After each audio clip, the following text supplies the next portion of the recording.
बहुत ध्यान से सुनिएगा। अम्बरीश राजा के विषय में क्या कहते हैं?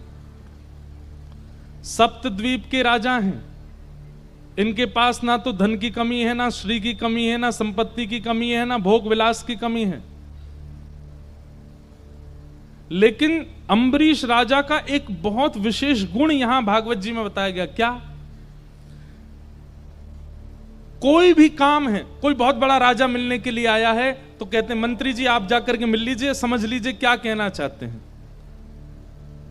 कोई बहुत बड़ा व्यापारी आया है तो अपने परिवार के लोगों को भेज दो, तुम जाके कर लो उस काम को।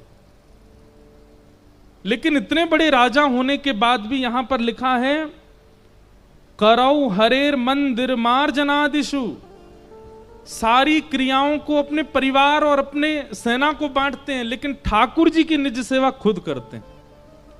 मंदिर में किसी का प्रवेश नहीं, मंत्री महामंत्री संतरी सब बाहर रहो, झाड़ू से लेकर के ठाकुर जी की सेवा सब राजा अम्बरीश स्वयं करते हैं। और केवल इतना नहीं, ठाकुर जी के भोग में बनने वाली जो सब्जियां हैं, वो सब्जियां जो खेत में लगती हैं वो खेती भी खुद करते हैं। उन सब्जियों को तोड़ने भी खुद जाते हैं, उनको धो करके अमनिया करके सब्जी भी स्वयं बनाते हैं, रोटी भी स्वयं सिद्ध करते हैं, श्रृंगार भी स्वयं करते हैं, मंदिर में पोंछा झाड़ू बर्तन सब अपने आप करते हैं। और एक जगह तो वर्णन आता है अम्बरीश राजा के मन में असंतुष्टि हो गई।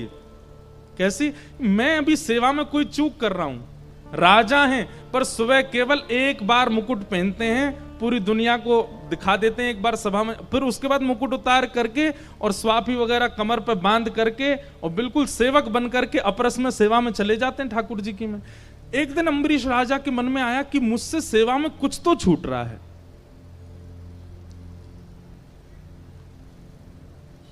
ऐसी कौन सी सेवा है जो शायद मैं नहीं करता हूं, कहीं और से हो रही है।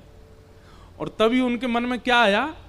आटा गूंद रहे थे, सप्तद्वीपों का राजा अम्बरीश आटा गूंद रहा है, पत्नी को भी अधिकार नहीं है सेवा में आने का, तुम बाहर रहो, बच्चों को संभालो, परिवार को, ठाकुर जी की सेवा में खुद करूंगा। आटा गूंदते गूंदते मन में आया ये आटा पहले अनाज था, ये आटा कैसे बना? बोले आटा बना पीसने से, किसी ने चक्की में किसी और ने पीसा है। अपने सब सैनिकों को बोले आटा कौन पीसता है? बोले वो लोग पीसते हैं। बोले उनसे कहो चक्की घर पे दे जाए, मैं पीसूंगा खुद। इतनी सेवा भी कोई और नहीं करेगा, ये भी मैं ही करूंगा। मेरे प्रभु हैं, मेरे नाथ हैं, मेरे स्वामी हैं, उनकी सेवा में चूक कैसी? और जब चक्की आ गई घर में, रानी मंत्री संतरी सब सिर पर हाथ धर के बैठे, बोले पागल हो गए हमारे, इनको सप्तद्वीपों का राजा बना किसने दिया है? ये चक्की खुद पीस रहे हैं। और चक्की के पास बैठ करके गेहूं लेकर के डालते जा रहे हैं और अम्बरीश राजा स्वयं अपने हाथों से चक्की पीस रहे हैं। इस दृश्य को देख करके ठाकुर जी रोक नहीं पाए स्वयं को, और अम्बरीश राजा के मंदिर में बैठे ठाकुर जी सचल प्रकट हो गए और दौड़ करके जाकर के अम्बरीश को हृदय से लगा लिया। बोले तुम्हारी भक्ति से मैं बहुत प्रसन्न हूं,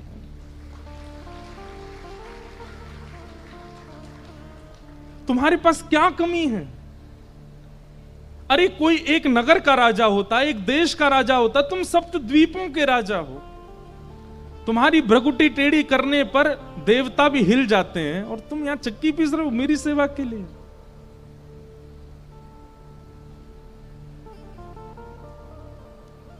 अम्बरीश राजा बोला भगवान आपकी बहुत बड़ी कृपा, आप आए, लेकिन मेरी आपसे प्रार्थना है दोबारा जाके वहीं बैठ जाओ, क्योंकि अभी मेरी सेवा का समय है।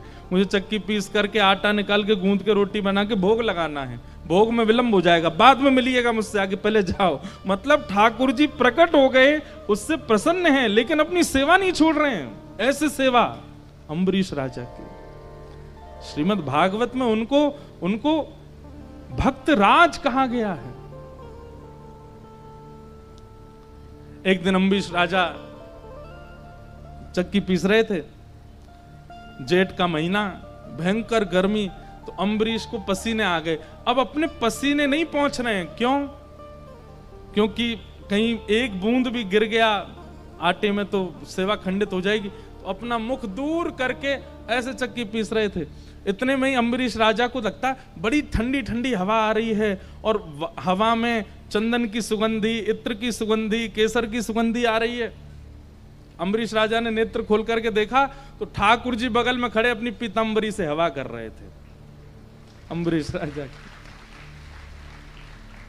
अम्बरीश के तो नेत्र सजल हो गए, चरणों में गिर गया। भगवान ये क्या कर रहे हैं आप?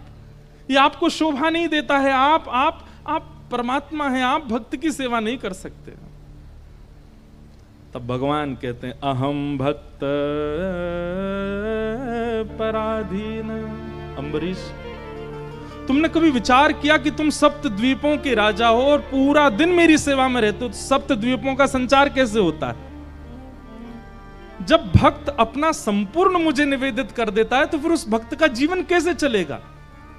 यहां लोगों की शिकायत नहीं खत्म होती, महाराज जी नाम जप कैसे करें? क्यों? पढ़ाई बची है, नाम जप कैसे करें? अभी तो जॉब बची है, नाम जप कैसे करें? हमें तो घर के लिए कमाना है, गृहस्थाश्रम में रहते हैं, पत्नी के लिए आदि आदि इतनी शिकायतें करते हैं। पर अम्बरीश, तुमने कभी कोई शिकायत नहीं की, तुम पूरे दिन सेवा में रहते हो। तुम कभी सोचते नहीं तुम्हारा घर परिवार चलता कैसे? मैं ही तो चलाता हूं। जब भक्त अपना सर्वस्व मेरे सेवा में अर्पित कर देता है, उस भक्त का सब कुछ संभालने की, तुमको आज पता चला कि तुम्हारी हवा में कर रहा हूं, बाकी तो तुम्हारा राज्य पूरा मैं ही चला रहा हूं, क्योंकि तुम पूरे दिन सेवा में रहते हो। ऐसे भक्तराज अम्बरीश।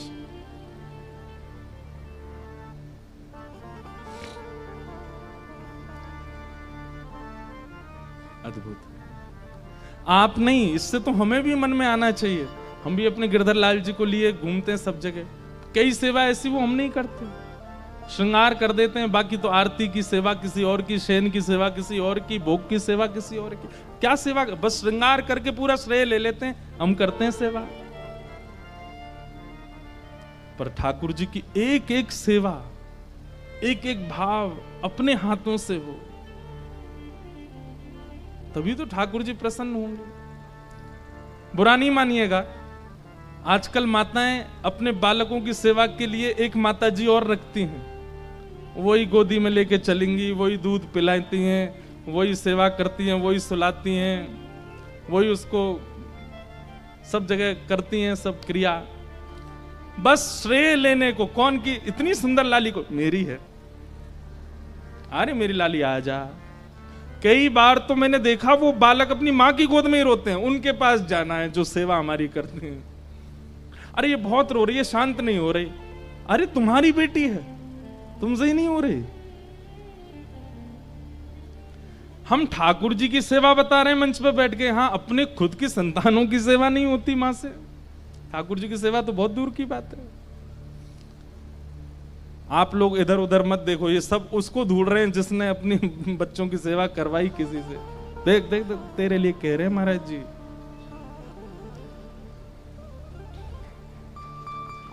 एक प्रकार से हमने ठाकुर जी की सेवा भी ऐसी ही कर दी है। श्रेय लेने को हम बैठे हैं। गिरधरलाल जी कौन के? बोले इंद्रेश जी के हैं। श्रृंगार कौन ने किया? इंद्रेश जी ने। पर भोग तो कोई और लगाता है, शयन तो कोई और कराता है। आज अम्बरीश राजा की कथा से एक चीज सीखिएगा कि जितनी ज्यादा हो सके सेवा का अधिकार अपने पास रखो। ठाकुर जी आपके लिए आए, वो आपसे सेवा कराना चाहते हैं, वो आपके हैं। शायद हो सकता है कि इस भाव को प्रकट मुझसे भी इसीलिए करा रहे हों कि मैं तेरे संग या मारे ना डोलूं को मुंह डोलना बढ़िया लगा, मुंह या मारे तेरे संग रहूं, तेरे हाथन सो सबरी सेवा चाहिए। होता है महीना में एक बार कुछ बना करके पवाते हैं ठाकुर जी को, पर रोज अब वही बात है, फिर ये सारी सेवा में लग जाएं तो फिर ना तो किसी से मिल पाएंगे, ना जुल पाएंगे, ना कहीं जा पाएंगे, फिर बहुत। लेकिन करूंगा जरूर, एक दिन अम्बरीश महाराज जैसी सेवा होगी। आप लोग भी दृढ़ संकल्पित हो, हमारे ठाकुर जी की पूरी सेवा हम करें। ठाकुर जी को प्रसन्न करने के लिए भक्ति भाव में आए हैं। केवल संतुष्टि मिलती है कथा सुन के, इसलिए कथा नहीं सुननी है। इसके बाद क्या? भगवत प्राप्ति हमारी इच्छा है।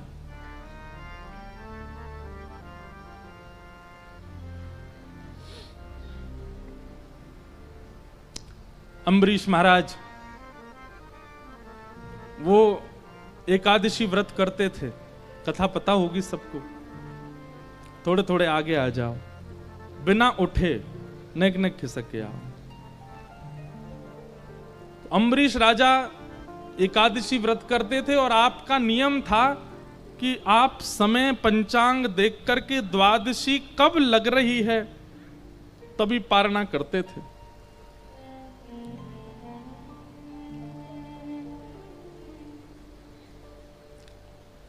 और आपका नियम था कि आप एकादशी के बाद द्वादशी पारणा में पहले वैष्णव संतों को प्रसाद पवाते थे। हर एकादशी पर वैष्णव संतों को प्रसाद पवाने के बाद जब वैष्णव प्रसाद पाकर के चले जाते, उनके प्रसाद को मुख में धारण करके आप अपनी एकादशी व्रत को पूर्ण करते थे। ऐसी एकादशी करते थे अम्बरीश राजा।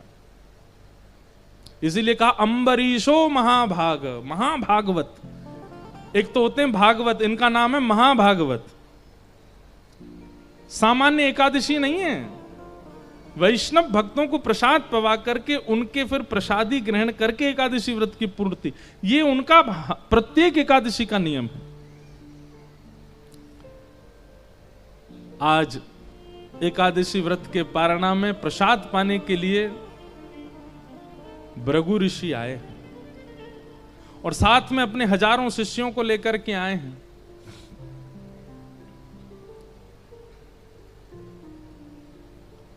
आए, चरण धोए, चरण धो करके उनका तिलक किया, बहु सम्मान किया, माला पहनाई, दक्षिणा प्रदान की। अम्बरीश राजा ने कहा भगवान प्रसाद तैयार है, आप पाने के लिए विराज जाइए। भृगु ऋषि बोले अभी संध्या का समय हो गया है, हम संध्या करके आते हैं, स्नान करके आते हैं, तब तक तुम प्रसाद की तैयारी करो, हम अभी आ रहे हैं। अच्छा, भृगु ऋषि प्रसाद पाने और व्रत पूर्ण कराने नहीं गए थे, वो परीक्षा लेने ही गए थे अम्बरीश राजा की। नारद जी से इतनी प्रशंसा सुनी थी, नारद जी जब भी मिलते भृगु ऋषि को तब कहते भाई भक्त तो अम्बरीश है, सप्त द्वीपों का राजा भक्त अम्बरीश है, उस जैसा भक्त नहीं देखा। तो इनके मन में भी आया हम भी तो देखें ऐसा कैसा भक्त है। अम्बरीश महाराज का नियम था कि आप संतों को प्रसाद पवाते और जैसे ही पारणा का समय होता उसी समय प्रसाद ग्रहण करके अपना व्रत खोलते थे। संध्या में बहुत कम समय लगना था, लेकिन भृगु ऋषि जानबूझ करके समय व्यतीत कर रहे हैं ताकि उसके पारणा का समय निकल जाए। फिर देखता हूं कि धर्म को प्रधानता देगा कि संत वैष्णवों की सेवा को प्रधानता देगा। यहां अम्बरीश बड़े व्याकुल, समय निकलता जा रहा है, पारणा का समय हो रहा है, क्या करें, अभी तक भृगु ऋषि आए नहीं है, प्रसाद पाया नहीं है, मैं कैसे अपना व्रत पूर्ण करूं। और उसके बाद यदि व्रत पूर्ण करता हूं तो अभी तक जो मेरा नियम चला, इससे कोई ठाकुर जी नाराज नहीं होते। कई लोगों का नियम होता है कि वो बिल्कुल एग्जैक्ट टाइम पे ही व्रत खोलते हैं। इससे अगर आप चूक जाओ तो ठाकुर जी नाराज होंगे, ऐसा नहीं है। पर हां, कई बार नियम होता है। नियम को आप जितनी श्रेष्ठता से परिपूर्ण करते हो, भाई स्कूल जाने का समय है 7 बजे, अब 7 बजे अगर पहुंच जाते हो, फर्स्ट क्लास अटेंड कर लेते हो तो अटेंडेंस में नाम आ जाता है कि प्रेजेंट थे। अब लेट पहुंचोगे, फर्स्ट क्लास ही निकल गई, क्लास टीचर अटेंडेंस लेके चले गए, आपकी अटेंडेंस ही लग पाई। अब लग तो जाएगी, बाद में आप क्लास टीचर को जाके बोलोगे मैं आया था, लेट आया था, आप मेरी अटेंडेंस लगा दो। पर समय से पहुंचने पर अटेंडेंस हो जाती है कि हाँ ये उपस्थित थे। ठीक उसी प्रकार समय पर नियम की पूर्ति करने से उपस्थिति दर्ज होती है, लेकिन कभी नियम टूट जाए तो उससे ठाकुर जी नाराज नहीं होते हैं। लेकिन अम्बरीश राजा का नियम था कि अपने समय से ही पारणा करना है। और यहां भृगु ऋषि तो जबरदस्ती आत्मजल लेकर के बैठे हैं, संध्या कर रहे हैं, बोले कि आज इसका समय ही निकले, देखता हूं क्या करेगा।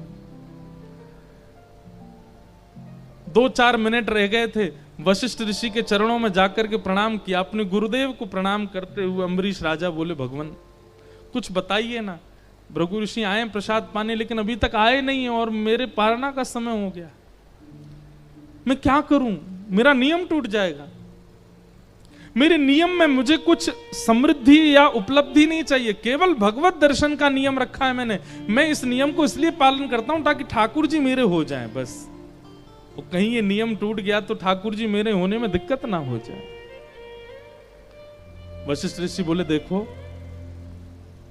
तुम एक काम करो। बोले क्या? ठाकुर जी का अभिषेक करो और अभिषेक करके जो पंचामृत ठाकुर जी का होगा उसका पान कर लो, अपना नियम भी हो जाएगा और फिर जब भृगु ऋषि पाके चले जाएं तो उस प्रसाद को पा लेना। और आपने तुरंत ठाकुर जी का अभिषेक किया पंचामृत हाथ में लेकर के, और जैसे ही पारणा का समय हुआ तुरंत उसको पान करके अपना नियम पूरा कर दिया। ये यहां पी ही रहे थे कि इतने में भृगु ऋषि आ गए। और भृगु ऋषि आकर के बोले अच्छा, हमको बुलाना तो ढोंग है तुम्हारा, तुम तो केवल अपने नियम के पक्के हो, अपने नियम का पालन करना जानते हो। अरे जब ये नियम था कि कोई ऋषि आकर के पाएगा उसके प्रसाद के बाद ही मैं ग्रहण करूंगा, तो ये नियम तुमने तोड़ा क्यों? अम्बरीश राजा बोले नहीं, मैंने वैसे नहीं, कोई भाव नहीं था भगवान, अन्न सेवन तो अभी भी आपके प्रसाद के बाद ही पाऊंगा, केवल मेरे एक समय पर नियम पूर्ति के लिए मैंने गुरु आज्ञा लेकर के बस चरणामृत लिया। लेकिन भृगु ऋषि क्रोध में भर गए, तुरंत अपनी जटा फेंक करके नीचे, कृत्या नाम की राक्षसी प्रकट हो गई और उसको कहा विध्वंस कर दो अम्बरीश राजा का। अम्बरीश राजा तो हाथ जोड़ करके बैठ गए, नेत्रों से आंसू। बोले भगवत मिलन तो हुआ नहीं, एक राक्षसी के द्वारा वध होगा मेरा। हे नाथ मेरी रक्षा करो, मैंने जानबूझ करके वैष्णव अपराध नहीं किया है, मैंने ऋषि का अपराध जानबूझ केवल अपने नियम की रक्षा के लिए आपका चरणामृत सेवन किया है। ठाकुर जी से कहां देखा जा रहा था? प्रबल प्रेम के पाले पड़कर हरि को नियम बदलते देखा, अपना मान टले टल जाए पर भक्त का मान न टलते देखा। तुरंत भगवान ने सुदर्शन जी को आज्ञा की, बोले जाइए पहले तो कृत्या को खत्म करो और उसके बाद ये बहुत सबको श्राप देते रहते भृगु ऋषि, आज इनको मजा चखाओ। इतने में ही देखा कि दूसरे सूर्य के समान तेज पृथ्वी की ओर आ रहा है। देख करके कृत्या घबराई, वो सूर्य नहीं था, सुदर्शन जी महाराज थे। हमारे जगन्नाथपुरी में महाप्रभु जी 4 विग्रह में विराज रहे हैं, श्री जगन्नाथ जी, सुभद्रा जी, बलराम जी और श्री जगन्नाथ जी के ठीक बगल में श्री सुदर्शन जी। सुदर्शन यहां संगी रहते हैं ठाकुर जी के, और सुदर्शन जी भी विकराल रूप में नहीं है, बस सामान्य से रूप में है। नील चक्र के रूप में ऊपर मंदिर के ऊपर जो चक्र विराजमान है वो नील चक्र के रूप में, वहां सुदर्शन जी का एक चक्र रूप में दर्शन है। बाकी ठाकुर जी के बगल में तो वंशी की तरह सुदर्शन जी बैठे हैं, और जगन्नाथ जी इतने बड़े हैं तो वंशी की तरह ही लगती हैं सुदर्शन जी महाराज। सुदर्शन जी को आज्ञा कर दी, जाकर के कृत्या का वध कर दिया, और कृत्या के बाद सुदर्शन जी भागे भृगु ऋषि के पीछे। तीनों लोकों में डोल लिए। इंद्र से जाकर के कहा रक्षा करो, नहीं कर पाए। शंकर जी से कहा रक्षा करो, नहीं कर पाए। यमराज से कहा रक्षा करो, नहीं कर पाए। दौड़ते दौड़ते सुदर्शन जी से ही बोले कि भैया कैसे बचा, आपसे कैसे बचूं, आप ही बताओ। बोले जिन्होंने हमको छोड़ा उनके पास जाओ। दौड़े दौड़े भगवान के पास गए, बोले प्रभु मुझे क्षमा कर। भगवान बोले देखो ये सुदर्शन जी रहते हमारे पास हैं, पर ये हमसे ज्यादा हमारे भक्तों के सेवक हैं। ठाकुर जी की लीला देखो क्या कह रहे हैं, बोले हमसे ज्यादा हमारे भक्तों के सेवक हैं, हमारे कहने से नहीं रुकेंगे ये। अगर भक्त राज अम्बरीश कह देगा तो ये रुक जाएंगे, और उसके लिए आपको अम्बरीश के चरणों में जाकर के क्षमा याचना करनी पड़ेगी। कितने अपने भक्तों से कितना प्रेम करते हैं ठाकुर जी। भृगु ऋषि बोले आप एक बार कह के तो देखिए। भगवान बोले सुदर्शन जी रुक जाओ, सुदर्शन जी रुक जाओ। सुदर्शन जी रुके नहीं, भीतर से सब पता है आपस में। सुदर्शन जी तो और उग्र रूप में, देखो रुके ही नहीं रहे, सुन ही नहीं रहे हमारी, जाओ अम्बरीश राजा के पास जाओ। अंत में भृगु ऋषि दौड़े दौड़े आए और साष्टांग प्रणाम किया अम्बरीश राजा को, मुझे क्षमा कर दो, मैंने तुम्हारी परीक्षा की, मुझसे अपराध हो गया। अम्बरीश राजा के तो नेत्र सजल हो गए, दंडवत। बोले नहीं भगवान आप कृपा करके मुझे प्रणाम ना करें। बोले एक बार कह दो क्षमा कर। बोले नहीं आपने कुछ किया ही नहीं, मैं क्यों कहूं। बोले भैया तू देरी करेगा ये मुझे मार देंगे, तू बोल दे एक बार। अंत में अम्बरीश जी ने सुदर्शन जी से प्रार्थना की कि आप इनको कुछ मत कहो। तुरंत सुदर्शन जी शांत हो गए, लौट करके वापस चले गए।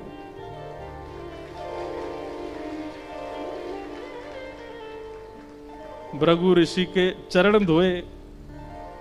भृगु ऋषि के भाई तुम हाथ ही मत लगाओ हमको। अम्बरीश तुम भाई क्या तुमने ठाकुर जी को वश में कर रखा है अपने? अरे भगवान के आयुध भी उनके कहने से नहीं रुकते हैं, तुम्हारे कहने से रुकते हैं। अम्बरीश राजा के नेत्र सजे, बोले ये मैंने कुछ नहीं किया, सब ठाकुर जी की लीला। श्रीमद् भागवत में भगवान स्वयं कहते हैं, अहम भक्त पराधीन यस्वतंत्र इव द्विज साधुभिर्ग्रस्त हृदयो भक्तैर्भक्त जनप्रिय। हे भृगु महाराज, मैं अपने भक्तों के पराधीन हूं। वो कभी नहीं चाहेंगे कि कुछ ऐसा हो, पर मैं उनके मन की रक्षा करता हूं, मैं उनके भाव की रक्षा करता हूं। मुझे पूरे विश्व मेरे अधीन है, पर मैं अपने भक्तों के अधीन हूं। मैं अपने भक्तों के चाही क्रिया करता हूं। इसलिए मेरे भक्तों का कभी भी आप अपराध मत करना, क्योंकि उनका अपमान होने पर वो तो क्षमा कर देंगे, पर मैं क्षमा नहीं करता हूं, मैं नहीं छोड़ता। इसलिए दुनिया में बंधुओं कोई भी अपराध हो जाए सबसे क्षमा मिल जाएगी, लेकिन कभी किसी वैष्णव का अपराध मत करना, किसी भक्त का अपराध मत करना। ठाकुर जी को वो प्रिय नहीं। ऐसे महाराज अम्बरीश, उनका चरित्र भागवत जी में कहा गया है। तो भगवान ने उत्तरा के गर्भ में जाकर के परीक्षित की रक्षा की। परीक्षित की रक्षा के पश्चात जैसे ही ठाकुर जी जाने लगे, कुंती ने भगवान की स्तुति गाई। तत्पश्चात भीष्म पितामह ने भगवान की स्तुति गाई। सबकी स्तुतियों का श्रवण करते हुए भगवान द्वारिका गए। कुछ दिन बाद भगवान अपनी लीला पूरी करके स्वधाम चले गए। अर्जुन ने यह खबर आकर के पांडवों को बताई, तो पांडवों ने उस नन्हे से परीक्षित बालक को राज्य गद्दी पर बिठा दिया और स्वयं स्वर्गारोहण को चले गए। परीक्षित थोड़े बड़े हुए हैं, 2-3 वर्ष की आयु होगी। उसी आयु में ही उनको राज्य गद्दी पर बिठा दिया और ब्राह्मणों से कहा कि आप निर्देशन दीजिएगा क्या करना है। आपके निर्देशन में ये बालक आगे राज्य का संचार करेगा। और पांडव निकल गए स्वर्गारोहण के लिए। रास्ते भर चिंतन करते जा रहे हैं ठाकुर जी का। कन्हैया कन्हैया पुकारा करेंगे, लताओं में ब्रज की गुजारा करेंगे। कन्हैया कन्हैया पुकारा करेंगे। सब लोग गाओ। लताओं में ब्रज की गुजारा करेंगे। कन्हैया कन्हैया पुकारा करेंगे, लताओं में ब्रज की गुजारा करेंगे। कन्हैया कन्हैया पुकारा करेंगे, लताओं में ब्रज की गुजारा करेंगे। ओ कहीं तो मिलेंगे वो रमण बिहारी, कहीं तो मिलेंगे वो रमण बिहारी, कहीं तो मिलेंगे वो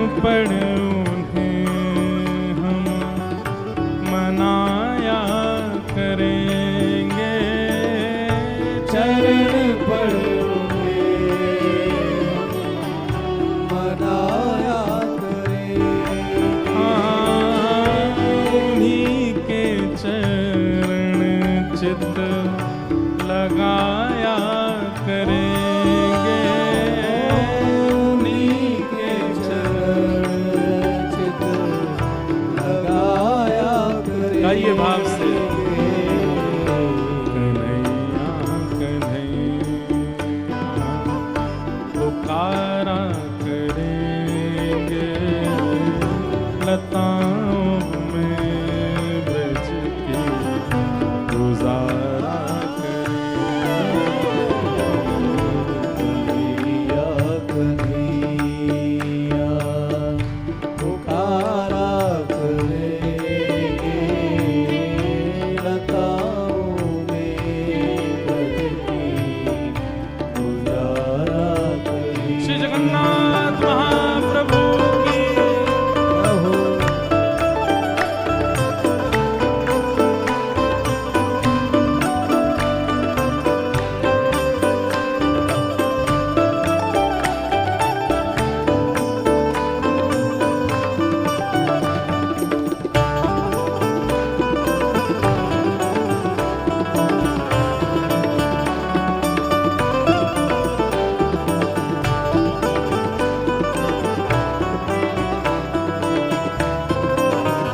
श्री राधा रमण लाल की रहो।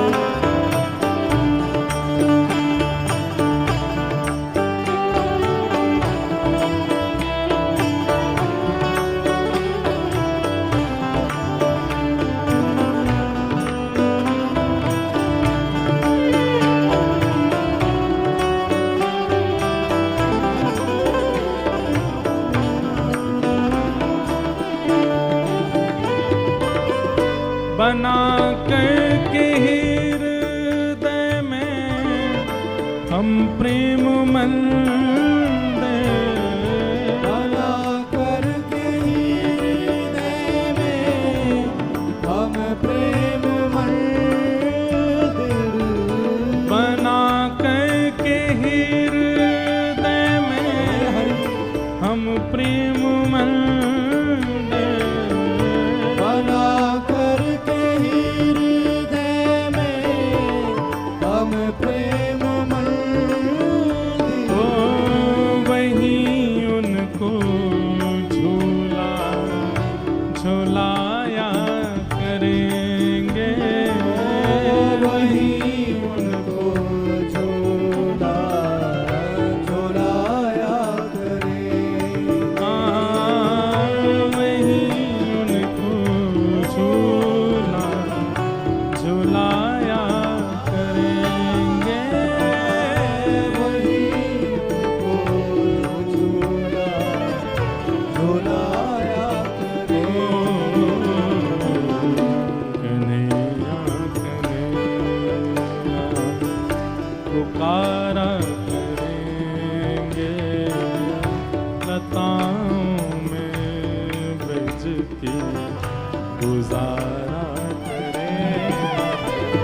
आइए कन्हैया कन्हैया पुकारा करेंगे, लताओं में ब्रज की गुजारा करेंगे।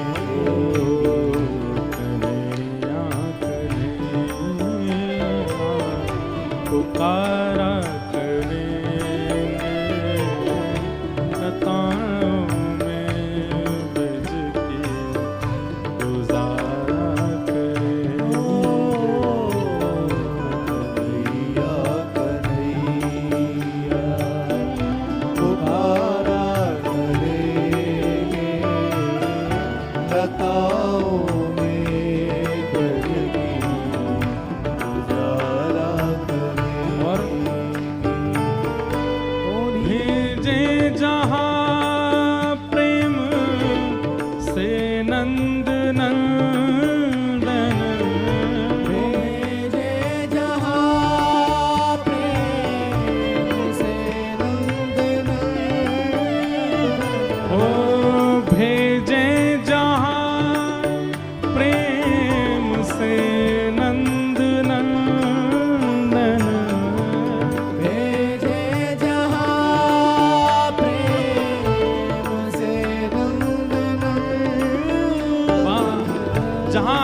भेज देंगे, हम जाने को तैयार हैं। वो चाहे कैसी भी स्थिति, कैसी भी परिस्थिति व्यवहार में क्यों ना भेजें, हम प्रेम से स्वीकार करके यदि उस अवस्था को स्वीकार करेंगे, वहीं ठाकुर जी का अनुभव होना प्रारंभ हो जाएगा। ओ भेजे जहां प्रेम से नंद नंदन, भेजे जहां प्रेम से नंद नंदन। ओ वहीं श्याम वंशी बजाया करेंगे, वहीं श्याम वंशी बजाया करे। ओ वहीं श्याम वंशी बजाया करेंगे, वहीं श्याम वंशी बजाया करे। कन्हैया कन्हैया पुकारा करेंगे, लताओं में ब्रज की गुजारा करेंगे। कन्हैया कन्हैया पुकारा करेंगे, लताओं में ब्रज की भाव से गा। करेंगे। ओ राधे राधे गोविंद गोविंद राधे राधे राधे गोविंद गोविंद राधे राधे गोविंद गोविंद राधे राधे राधे गोविंद गोविंद राधे राधे गोविंद गोविंद राधे राधे राधे गोविंद गोविंद हरि गोविंद राधे गोपाल राधे गोविंद राधे गोपाल राधे हरि गोविंद राधे गोपाल राधे गोविंद राधे गोपाल राधे जय गोविंद राधे गोपाल राधे जय गोविंद राधे गोपाल राधे भजो गोविंद राधे गोपाल राधे गोविंद राधे गोपाल राधे हरि राधे राधे गोविंद गोविंद राधे राधे राधे गोविंद गोविंद भज राधे राधे गोविंद गोविंद राधे भजो राधे राधे गोविंद गोविंद हरि गोविंद राधे गोपाल राधे हरि गोविंद राधे गोपाल राधे हरि गोविंद राधे गोपाल राधे हरि गोविंद राधे गोपाल राधे भजो गोविंद राधे गोपाल राधे गोविंद राधे गोपाल राधे भजो गोविंद राधे गोपाल राधे भजो गोविंद राधे गोपाल राधे भजो राधे राधे गोविंद गोविंद राधे राधे राधे गोविंद गोविंद भजो राधे राधे गोविंद गोविंद राधे राधे राधे गोविंद गोविंद हमारे चैतन्य महाप्रभु जब नाम संकीर्तन करते हैं ना, ऊर्ध्वबाहु होकर के करते हैं। महाप्रभु जगन्नाथ जी भी ऊर्ध्वबाहु होकर के सुनते हैं। राउल केला वाले ऐसे ही करते हैं, ये भुजा नहीं उठाते हैं।